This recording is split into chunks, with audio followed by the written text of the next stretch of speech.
Olá, sou Juvândia Moreira, nós estamos começando mais um Momento Bancário e hoje nós vamos continuar falando da terceirização. Na outra semana nós fizemos um Momento Bancário, tivemos uma procuradora do trabalho aqui falando sobre terceirização, sobre o projeto de lei 4330, que iria tramitar no Congresso Nacional, que agora já passou na Câmara de Deputados, foi aprovado, né? E nós vamos conversar um pouco sobre a tramitação desse projeto, as consequências dele na vida dos trabalhadores. Tem várias pessoas que falam sobre o assunto, tem estudiosos, tem juízes, tem procuradores, tem centrais sindicais, tem trabalhadores, enfim. Então, nós vamos ouvir a opinião, nós estamos conversando para que você, bancário e bancária, e você, familiares, né, os familiares dos bancários e das bancárias, compreendam bem o que está em risco, o que está em jogo. E hoje, para falar sobre o projeto da terceirização e sobre a terceirização de maneira geral, nós temos aqui a doutora Magda Barros, que é desembargadora aposentada do Tribunal Regional do Trabalho da 4ª Região, é pesquisadora do CESIT e integra o Fórum da Terceirização, que tem um nome bem grande, que depois ela vai explicar para a gente o que é esse fórum. Boa noite, doutora. Boa noite. Obrigada pela presença. Boa noite, bancários. É uma satisfação poder estar aqui. E temos aqui também o Lindiano, que é um ex-terceirizado. Ele era terceirizado, trabalhava na Fidelity, naquelas empresas que trabalham para banco, fazia serviço para banco, e nos ajudou, né, procurou o sindicato, nos ajudou a organizar os terceirizados dessa área, e depois ele veio para o sindicato, a empresa demitiu, e ele nos ajuda hoje a organizar os terceirizados. Boa noite, Lindiano. Boa noite, Juvândia. Boa noite, doutora Magda. Boa noite. Boa noite, você bancário, você terceirizado. É o familiar do bancário hoje, né, que corre o risco de amanhã ser um terceirizado também, então, claro, boa noite. Perder a renda da família, né? Mas nós vamos conversar sobre isso já. No outro Momento Bancário, eu disse para vocês que a gente ia para Brasília para tentar barrar a tramitação, conversar com os deputados, barrar a tramitação do projeto de lei, o 4330, mas ele foi aprovado. E a gente vai olhar um pouco esse vídeo e vai ver como agiu a polícia, né, recepcionando os trabalhadores lá nessa manifestação. Nós fizemos uma manifestação que era para ser pacífica, né? Nós fomos lá para dizer para os deputados qual que era a vontade dos trabalhadores e veja como é que eles nos receberam.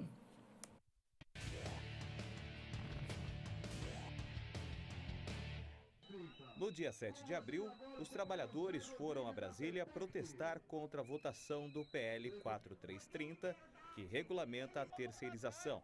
Lamentavelmente, a polícia, sob comando do presidente da Câmara dos Deputados, Eduardo Cunha, recebeu os manifestantes com violência. Mesmo com a aprovação do projeto da terceirização, os trabalhadores não desistiram de lutar e já preparam novos protestos.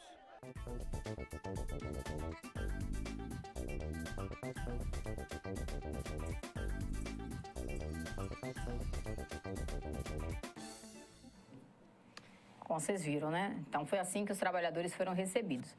Embora os empresários, esses tiveram tratamento, assim, muito diferenciados. Eles puderam transitar dentro da Câmara dos Deputados tranquilamente.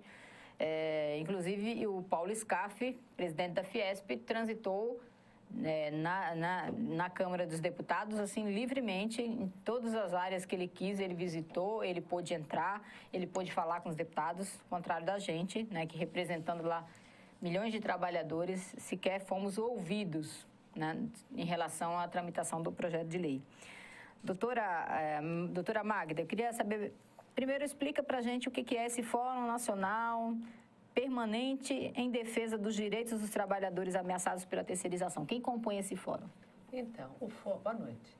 O fórum é um locus, uma entidade, né, que foi constituída em 2011. Por que 2011?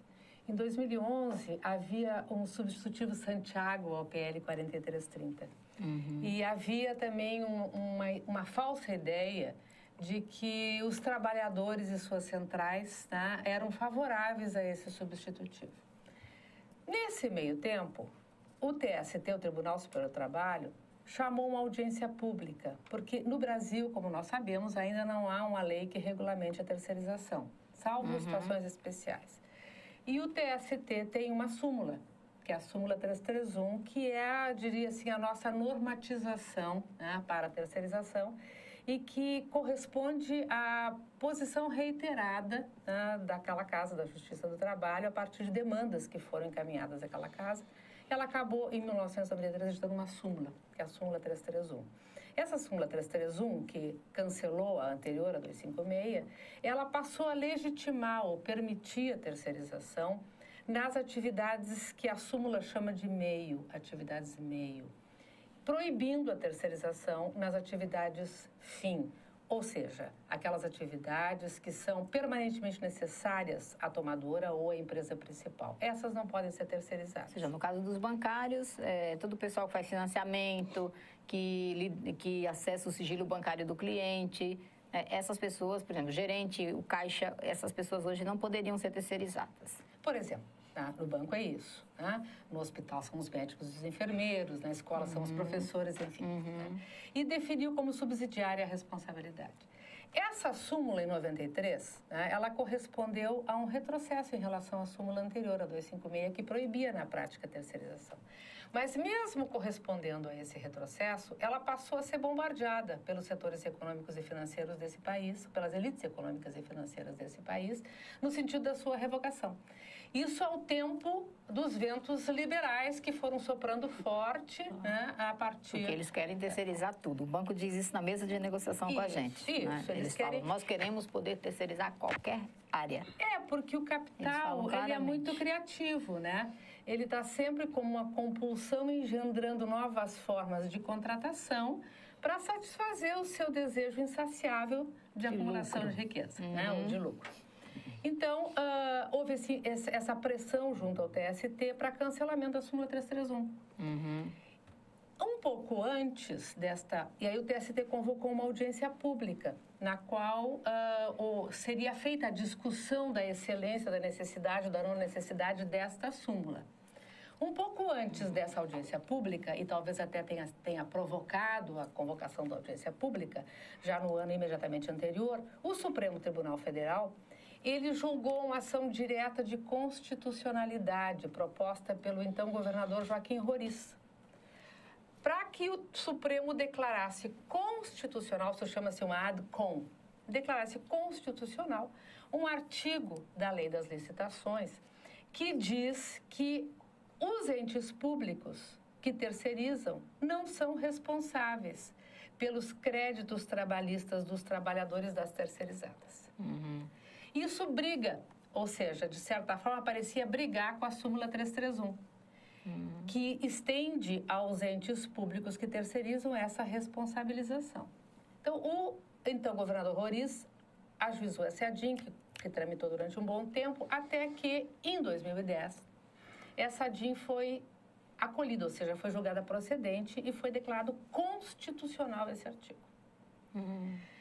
A partir de então, o Supremo Tribunal Federal passou a provocar, vamos dizer assim, não é uma terminologia jurídica, os ministros do TST via reclamações, para que eles justificassem como é que estavam votando contrariamente a uma decisão do Supremo Tribunal Federal e responsabilizando os entes públicos que contratam, que terceirizam. Houve muita pressão também. Na verdade, peraí, só para entender bem.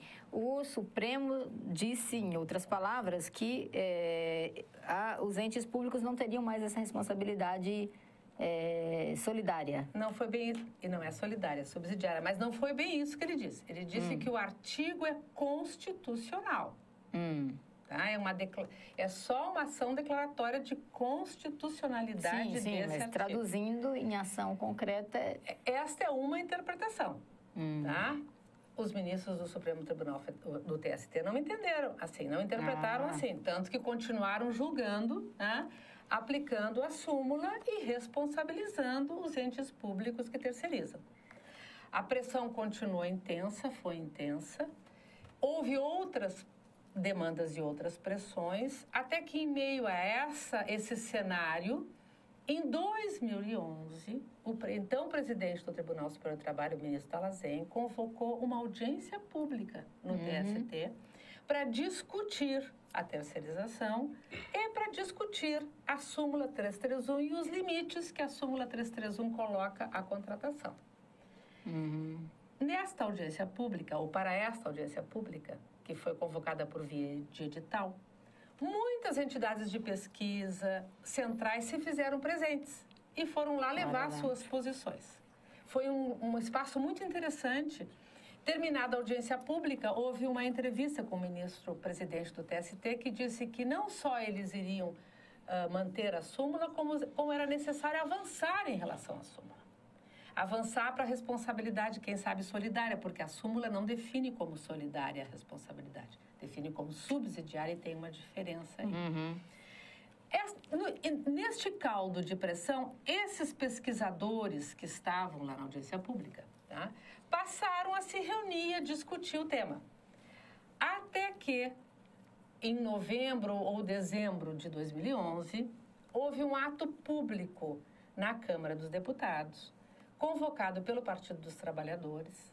Nós fomos, os pesquisadores foram a esse ato público, e nesse ato público nós discutimos, agora sim, o substitutivo do deputado Santiago ao PL 4330, e agora é o substitutivo do Arthur Maia. Discutimos e resolvemos constituir um fórum. Um fórum que se chamou Fórum Nacional em Defesa dos Direitos dos Trabalhadores Ameaçados pela Terceirização. Esse fórum, que congrega desde o seu início todas as centrais sindicais, várias entidades de representação, como é o caso da OAB Nacional, da ANAMATRA, que é a Associação Nacional dos Magistrados do Trabalho, da ANPT, que é a Associação Nacional dos Procuradores do Trabalho, o Sindicato dos Auditores Fiscais do Trabalho, a ALAU, a Associação... Nós participamos desse fórum também. Os sindicatos dos bancários, a CUT, a CTB, a Nova Central Sindical, todas as centrais assinam os documentos do fórum. Quem tem assento mais efetivo e mais constante nas ações do fórum é a CUT, a Intersindical, a Nova Central Sindical e a CTB. Mas e vários sindicatos, a CONTRAF, a FUP, o Sindicato dos Auditores Fiscais do Trabalho e vários outros sindicatos também se reúnem no fórum, que é esse locus, pesquisadores, entidades de pesquisa, academia. Eu estou lá como pesquisadora pelo CESIT. Sim. Então, esses pesquisadores, estudiosos, representantes da sociedade, de entidades do mundo do trabalho, se reúnem no fórum e fizemos um manifesto. E o nosso manifesto, ele se coloca contrariamente à terceirização, analisa os aspectos nocivos da terceirização e, diante do 4330, ele elenca os pilares essenciais que uma legislação, vamos dizer, civilizatória, deva ter para que possa ser aceita pelo Fórum como sendo uma legislação que atenda os princípios e os patamares e os pressupostos do Fórum. Certo. E a doutora é uma das coordenadoras desse fórum. Mas... Desde o seu início eu integro o fórum e somos vários coordenadores e eu sou uma das coordenadoras. Muito bem. Para você ver como tem muita gente que estuda o mundo do trabalho, que estuda a terceirização, né? Além, obviamente, dos sindicatos envolvidos que sofrem, que veem a categoria sofrendo com a terceirização, como todo mundo que tem um compromisso e que estuda esse assunto está contra a terceirização, né? Essa é a grande realidade. E o Congresso, a Câmara dos Deputados já mostrou que não ouviu e que não ouve a sociedade, né? Porque aprovou, tem as emendas que serão votadas nesta terça-feira, mas, enfim, o projeto teria que ser completamente alterado para poder atender aí a todo esse apelo que a sociedade está fazendo em torno da não aprovação de um projeto de lei que libera e flexibiliza a legislação trabalhista na forma como o 4330 está fazendo. A gente vai fazer um pequeno intervalo, daqui a pouco a gente volta para continuar esse debate da terceirização.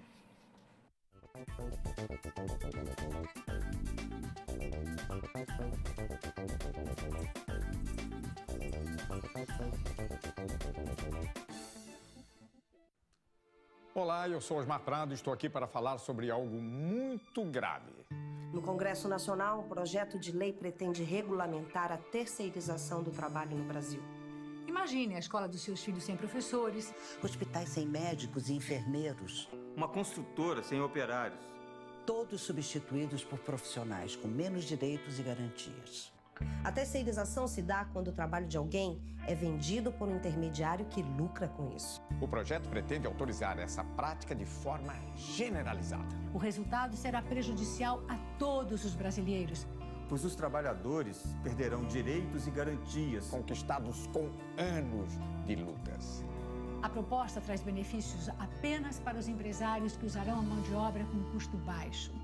Basta lembrar que os maiores índices de acidentes de trabalho que hoje ocorrem no Brasil atingem os trabalhadores terceirizados. Caso ocorra a aprovação desse projeto, teremos redução dos atuais salários e empresas sem empregados, pois todos serão terceirizados. A terceirização existe para que a produção fique mais barata, o que pode acobertar o trabalho escravo no Brasil. Não podemos permitir que poucos ganhem com o trabalho de milhões. Esse é o Brasil que você quer para as futuras gerações? Eu digo não. Eu digo não. Eu digo não. Não para a terceirização do trabalho. E você?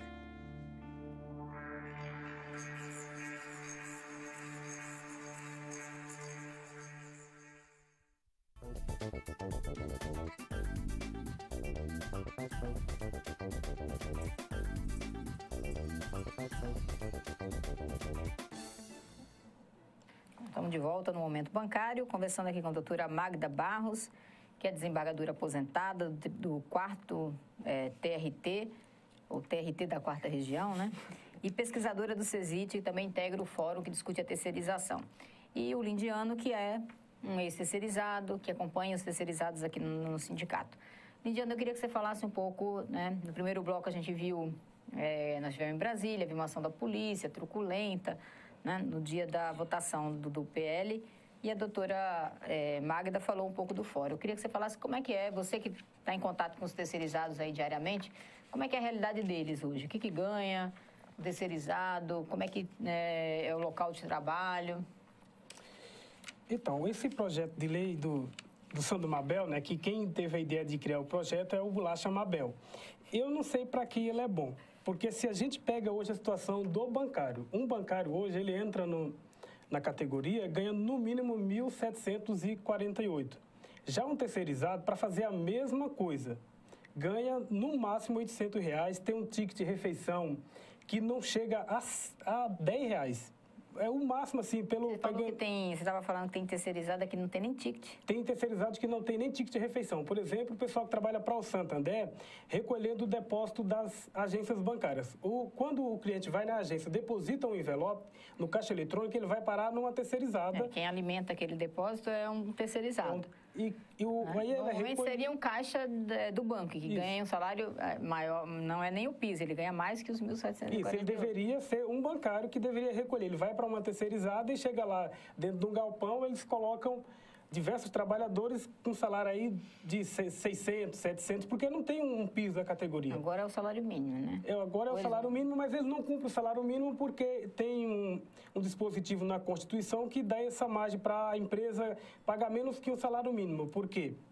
Nossa, porque eles têm menos que o salário mínimo. Hoje está 762 o mínimo, se eu me recordo bem, mas tem trabalhadores da Atento que está ganhando 724. Agora há pouco eu estava conversando com uma colega, ela falou que ela pegou o Olerite e falou que ganha R$724,04 de vale-refeição trabalhando para o banco Citibank. E olha, o Citibank fazendo serviço de bancário, mexendo na conta.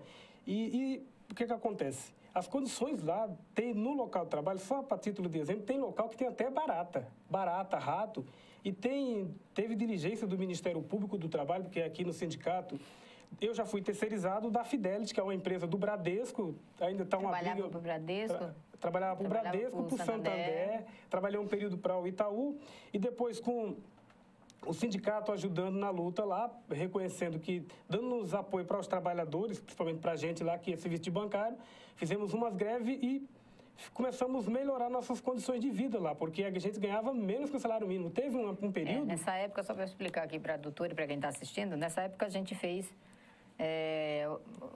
mesmo não representando, né, legalmente, eles tinham referência aqui no sindicato, né? A gente organizava greves, negociava piso nacional, até piso nacional nós negociamos o valor do vale-refeição, alimentação. Nós encontramos empresas que estavam, o INSS sem recolher, FGTS não era depositado, enfim, total precarização. E só para concluir o que eu estava falando, teve um período lá na Fidelity que sequer tinha papel higiênico, que eles estavam economizando, cortando até o papel. E depois das greves, a gente conseguiu melhorar bastante a situação. Então, a situação do terceirizado, hoje, ela ainda não é tão precária e não terrível como vai ficar depois que aprovar o projeto. Por quê? Porque se aprovar o projeto, hoje o terceirizado, eu passo o dia inteiro lidando com os colegas terceirizados de Contax, Tivit e outras empresas. Por que vai ficar terrível?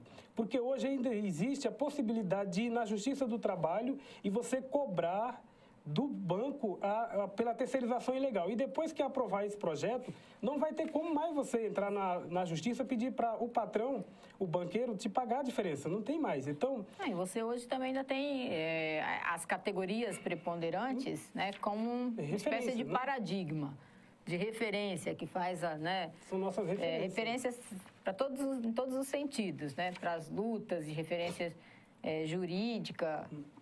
Quando liberar, você não vai ter mais essa referência, né?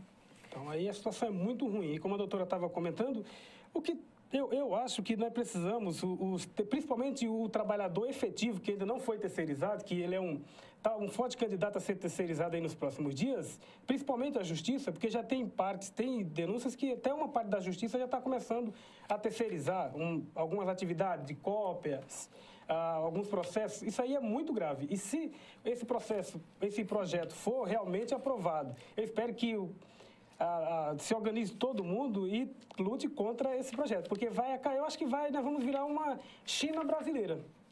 As condições de trabalho vai ficar terríveis.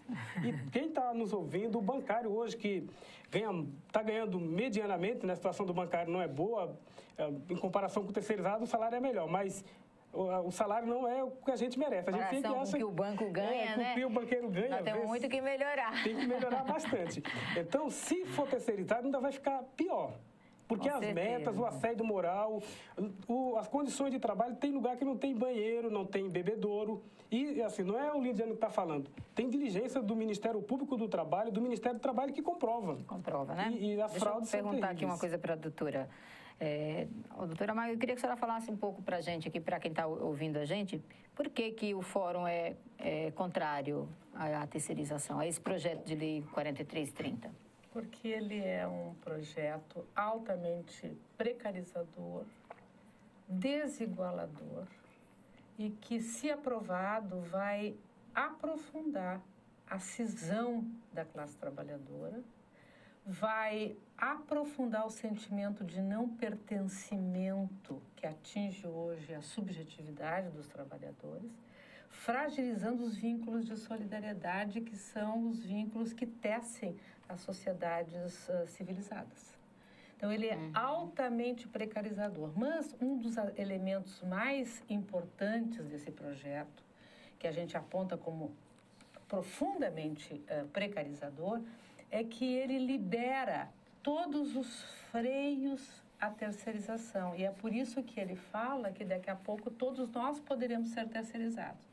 Porque a súmula 331, ainda que ela precise ser... Não é perfeita, né? Porque, aprimorada, aprofundada, porque na época ela foi um retrocesso, ela coloca limites à terceirização. Ela veda a terceirização nas chamadas atividades fim, que são as atividades essenciais. Esse projeto, sob o eufemismo de empresas especializadas, na realidade, ele libera todos os freios à terceirização e permite que se terceirize em qualquer atividade. Então, esse é o grande... Por isso que esse aspecto o setor econômico não negocia. E foi por isso que as centrais sindicais que compõem o fórum, tá? CUT, CTB, depois a nova central sindical e a intersindical, não negociaram no parlamento. Porque é inegociável para o fórum este tema.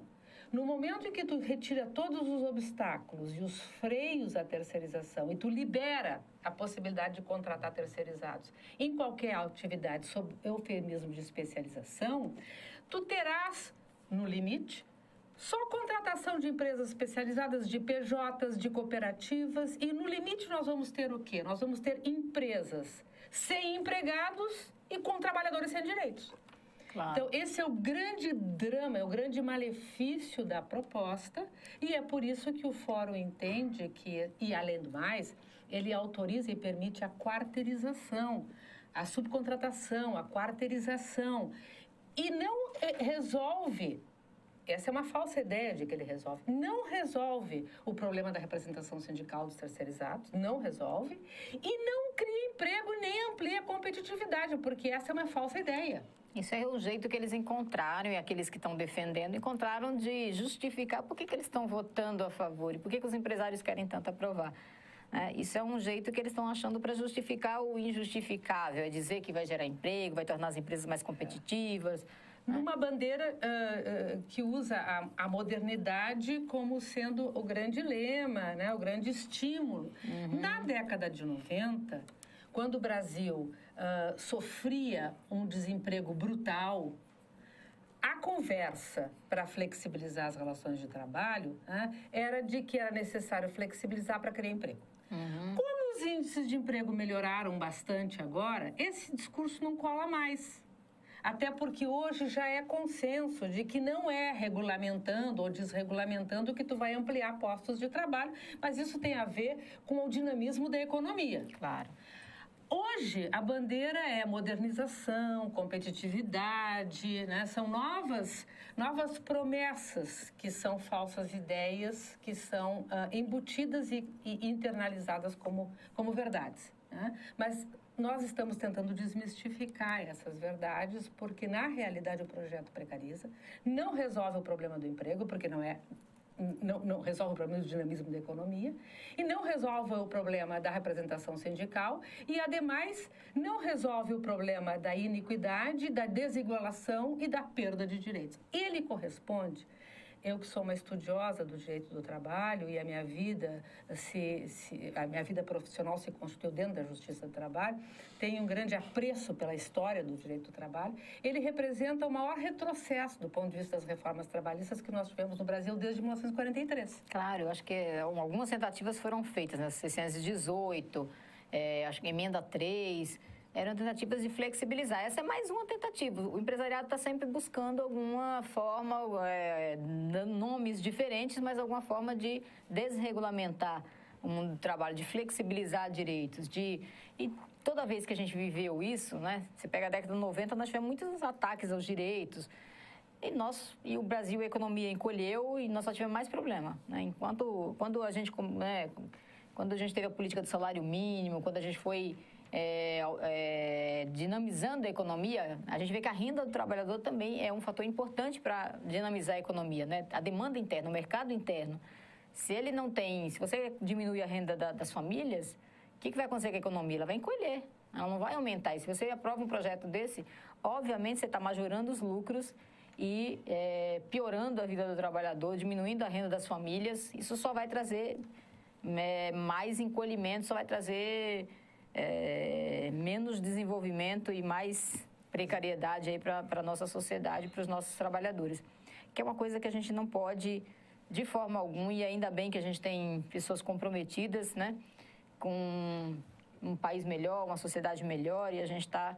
Agora, tem uma pergunta aqui, que é de um bancário, como é que está a tramitação desse projeto, né? Eles estão bastante preocupados com como é que o projeto está tramitando.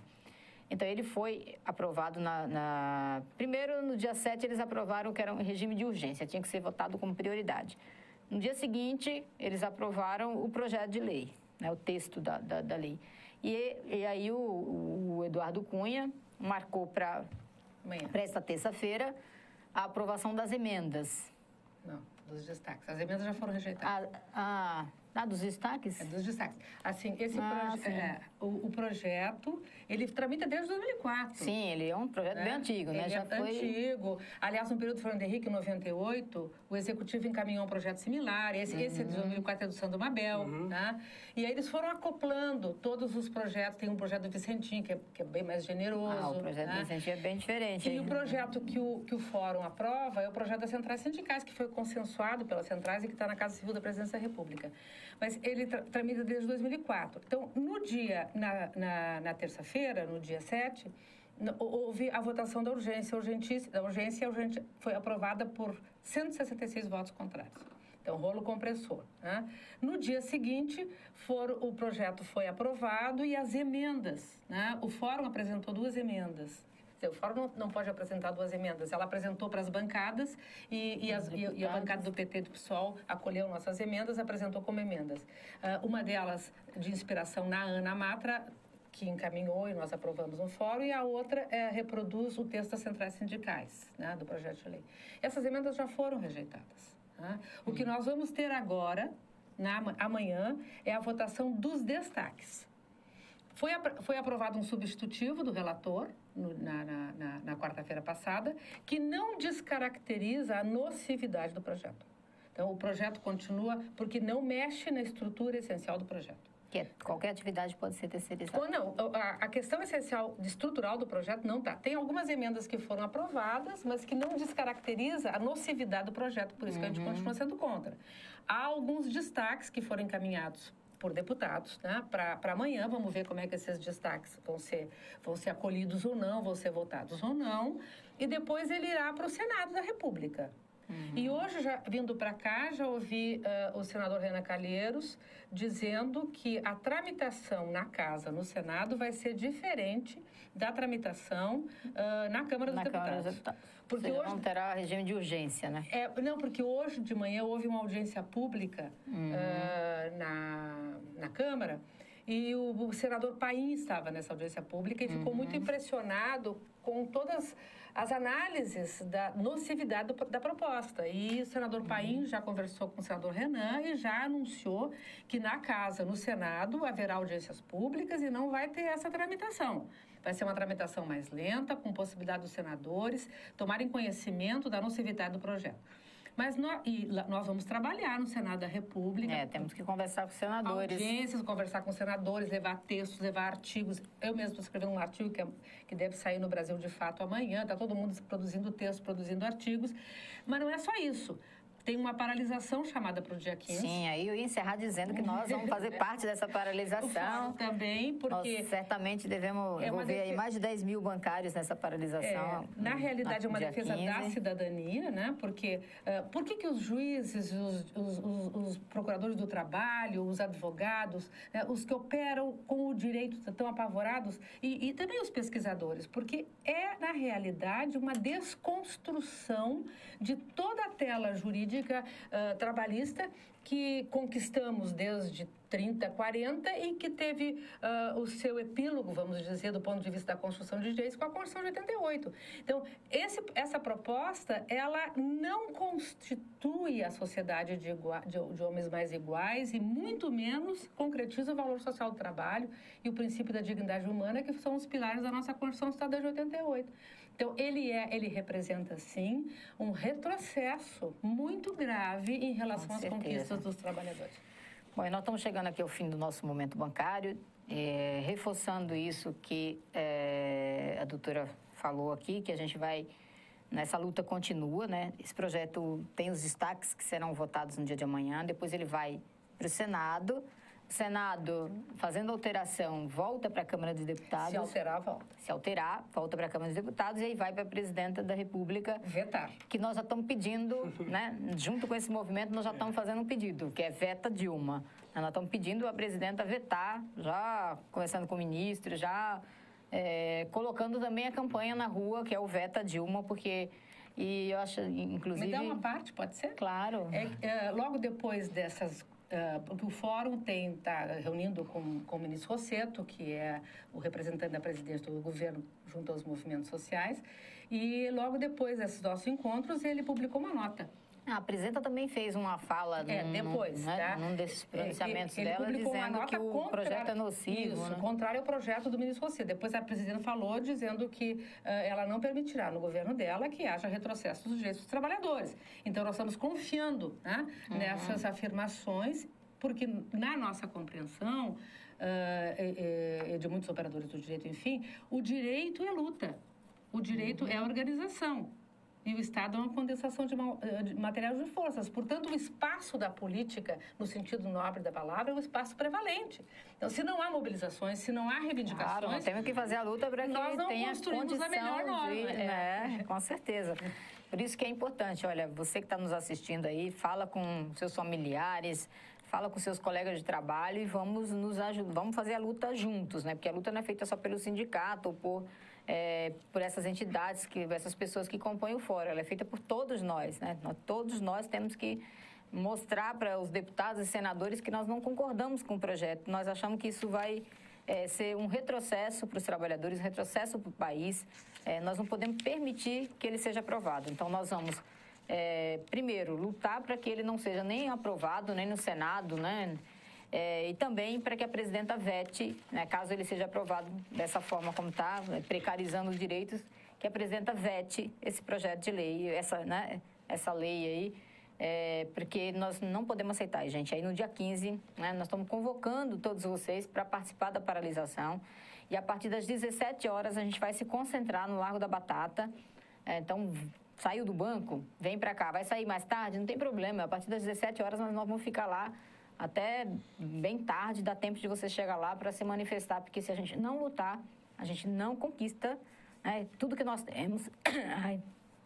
Tudo que nós temos foi conquistado com muita luta.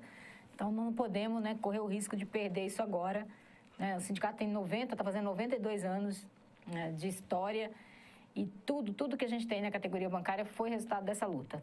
Então, a gente convida você, venham para essa luta contra a precarização dos direitos, contra o PL 4330. Encontro você na paralisação do dia 15 e também no Largo da Batata, depois das 5 horas da tarde. Um grande abraço a todos. Venham. Vamos com a gente.